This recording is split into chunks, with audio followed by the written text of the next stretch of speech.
A cheery bird song twittered through the air as the first warm rays of sun laid their hands upon Oliver's face. His eyelids fluttered open and his lips curled into the same smile as they had every day for years. He thrust his down comforter aside and pulled himself up and out of bed. The cracking of his joints had become an accepted part of his morning routine, and so it had long since ceased to bother him, even as its frequency and volume increased with each passing season. One morning, perhaps, he would find himself unable to leave his bed, but not this morning. After a quick stretch, he jauntered over to the washroom and greeted his reflection in the mirror. His smile soon became a frown, however, and he brought his hand up to survey the roughness on his chin. "Well, Mr. Beard," he said, "back again, I see. Now, I've told you to stay away. My word, will you ever listen?" It was the same one-sided exchange that had preceded all of his morning shaves since he was a boy of 16. Rarely did Oliver stop to think of how lonely his world had become since then. The years between boyhood and middle age, while filled with a world of joy, had also come with their fair share of pain. Oliver had never known his father, having lost him in infancy to disease. His mother, ever grief-stricken, had been his only friend and companion until she too passed away. Whereupon his sole means of company came in the form of a stray black cat whom he'd named Lucy. That was years ago, and all that remained of the three, father, mother, and dear little Lucy, were the fading black and white photographs that sat by Oliver's bedside. Nevertheless, Oliver refused to let such tragedies weigh him down. He stubbornly clung to youth and playfulness. Adding to the ease of this was an inheritance left to him by his mother. It ensured her son would only ever spend his days in exactly the way he wanted, and so Oliver did. Now, Mr. Beard having departed, Oliver brushed his teeth and combed his hair, just as Mother had instructed. He dressed, pulling on his favorite trousers and adjusting his suspenders to just the right tautness. All he needed then was his proper jacket, and he was ready to go. The time of year was late September. The days were still warm, but all around were the telltale signs of imminent decay. Oliver delighted in looking for them. He loved all seasons, but the autumn brought with it a unique kind of comfort, he felt. Perhaps this comfort was merely how it felt to accept and become accustomed to death. Perhaps it was a kind of freedom, the opportunity to witness death without mourning, without sadness or fear. Such philosophical musings, when they came to him, were shoved aside before long, however. Such grown-up thoughts, he decided, should be of no concern to a playful young lad. Thus, with a light step and even lighter mind, Oliver traipsed over the grassy acres behind his home and headed straight for the thick copse at the edge of his property. Beyond this boundary of wood and leaves was the place he loved the most. It was like something out of one of his favorite fairy tales, a little meadow hidden away behind the trees. Birds and small animals brushed in and out of the branches and underbrush. A modest brook splashed along one edge, filling the space with its soft, laughing rhythm. It was the kind of place Oliver would have built for himself if nature had not already done it so perfectly. As Oliver drew nearer, he spied the tiny patches of white that dotted the ground. This was perhaps Oliver's favorite sign that summer was dying. The dandelions, which had been a bright buttery yellow the week prior, now stood like little old men, their white fluff ready to sail away with the next breeze.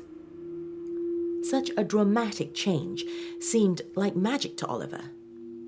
Since his boyhood, the process had fascinated him. As the years went by, it had become almost sacred, a yearly ritual of nature that must never be disturbed.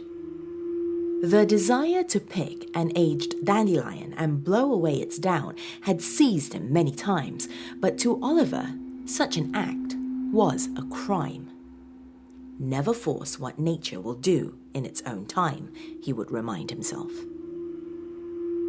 Filling his lungs with the sweet scent of his fairy playground, Oliver found a clear patch of grass and laid himself down. His eyes scanned the clouds above for interesting shapes as the music of the meadow drifted into his ears.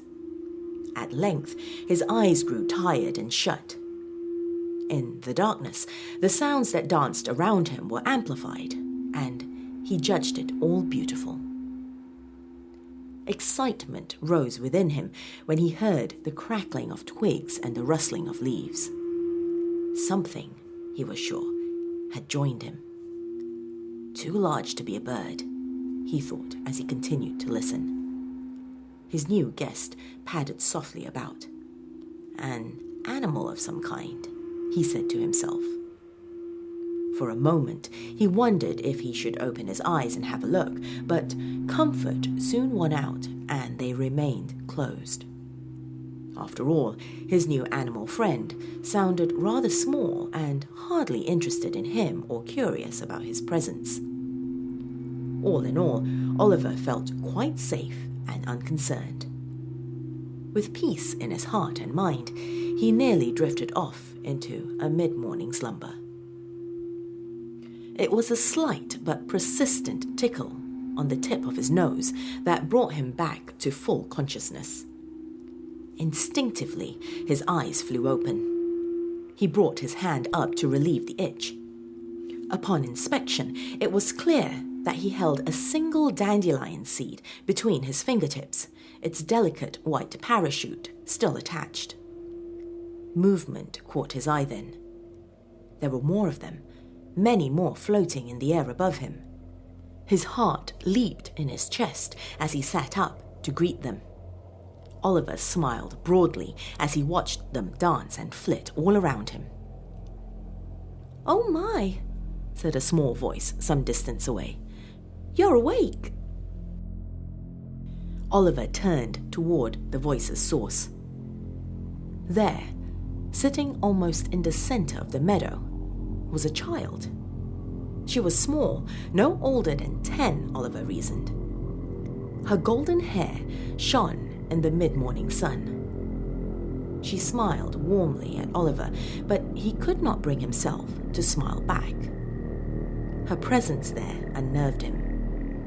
Never before had he shared this special place with another person. Seeing her there, invading his meadow, made him feel as though some kind of spell had been broken, some kind of innocence lost. As these thoughts raced through his mind, Oliver's eyes landed on the one thing that would outdo them all. In her hand, the girl held a dandelion stem, freshly plucked. Even at a distance, Oliver could see that it was completely bald.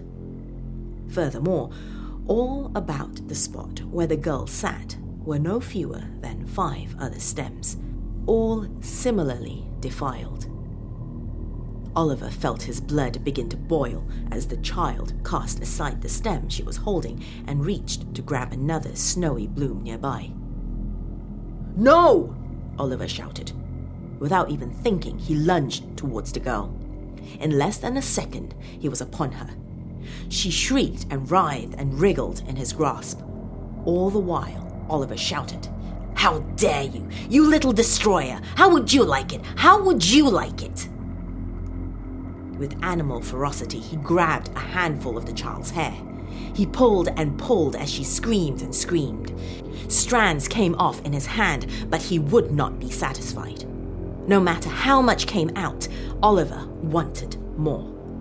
All the while, the girl begged for mercy and kicked at him with all her strength.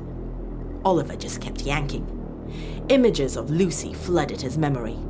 He remembered the sting of her bite on his wrist, how angry it had made him. He remembered her yowl and her hiss as he punished her, just as he was punishing this dreadful child now. How easily her neck had broken. Poor Lucy. Before he could even stop himself, a sickening crack rent the air. The screaming stopped, as did the kicking. The child fell limp, all tension gone from her muscles. Alarmed, Oliver let her fall to the ground and quickly stood up. Panic set in. Panic and regret. What had he done? How could he have lost himself like that again, even if she had been a perfectly beastly child? After the accident with Lucy, he had promised himself he would never harm another living thing. Never force what nature will do in its own time, he told himself. Not even a dandelion should be plucked from the earth. "Oh, God!" Oliver cried. Panic and regret now mixed with shame and grief. Thought gave way to a nervous motion, and he sped off for home, heedlessly trampling what was left of the dandelions in his haste.